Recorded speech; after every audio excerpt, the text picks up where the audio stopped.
बिस्मिल्लाहिर्रहमानिर्रहीम। प्यारे दोस्तों,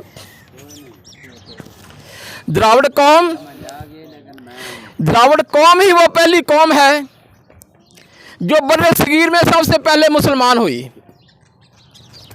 जब मोहम्मद बिन कासिम ने हमला करता है बर्रे सगीर पर, प्यारे दोस्तों, जब मोहम्मद बिन कासिम ने बर्रे सगीर पर हमला किया तो वो कुछ लोग उसके साथ नमाज पढ़ रहे थे। मोहम्मद बिन कासिम के जब सिपह सलारों ने कुछ लोगों को पकड़ा तो वो मोहम्मद बिन कासिम और उसके दूसरे सिपह सलार कहने लगे, ये तो हमारे नमाजी भाई हैं, इनके साथ तो हमने नमाज अदा की है, ये तो मुसलमान हैं। तो दोस्तों,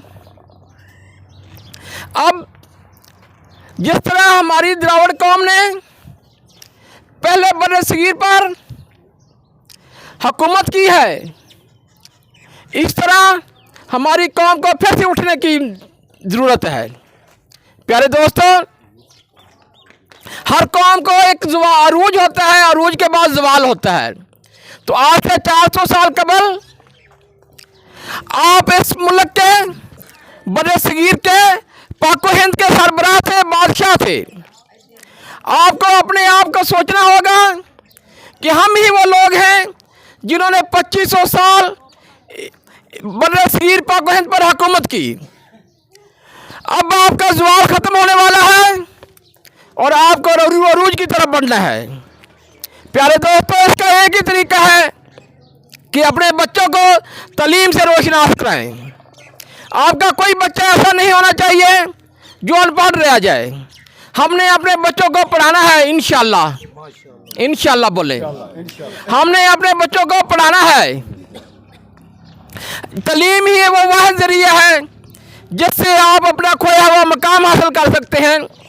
जिस तरह वो पहले पूरी दुनिया पर आप हुक्मरान थे, तालीम के ज़रिए ही आप पूरी दुनिया पर और पाकिस्तान पर और हिंदुस्तान पर दोबारा हुक्मरान बन सकते हैं।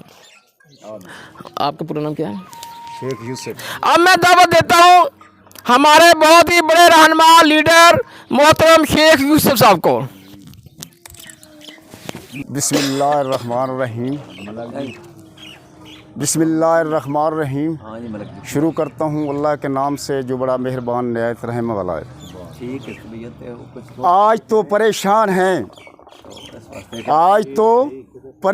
हैं, कल को सुकून आएगा, खुदा हमारा भी है, कब तक रुलाएगा।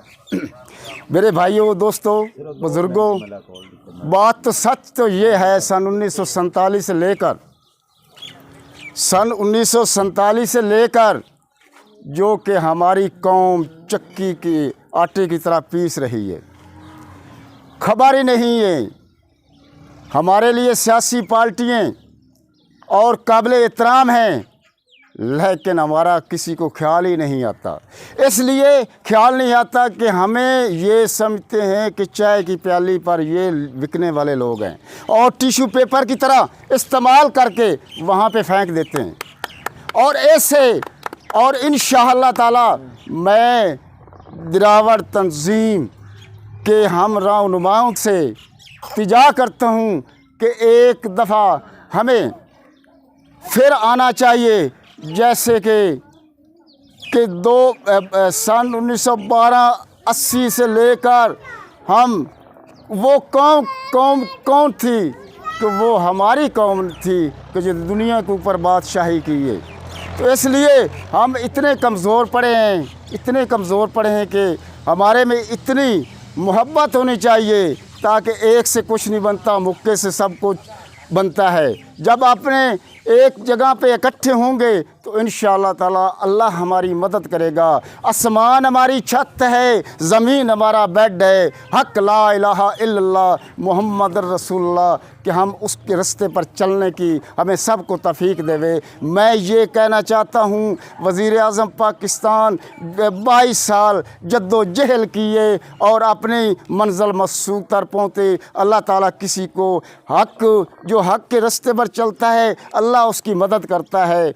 मेरे लिए तमाम सियासी पार्टी काबिल एहतराम हैं और इंशाअल्लाह ताला हम उस राहनुमाई की तलाश में हैं, उस सादिक अमीन को हम देखना चाहते हैं कि जो इस अल्लाह के राह हो और हक़ अल्लाह का इंसाफ करने वाला हो। और मेरे लिए और तमाम ये दुआ है, मेरी दुआ है कि अल्लाह ताला इसको पाकिस्तान को कामयाबी अता फ़रमाए और इनको अल्लाह के रास्ते पर चलने की तौफ़ीक अता फ़रमाए। सुम्मा आमीन।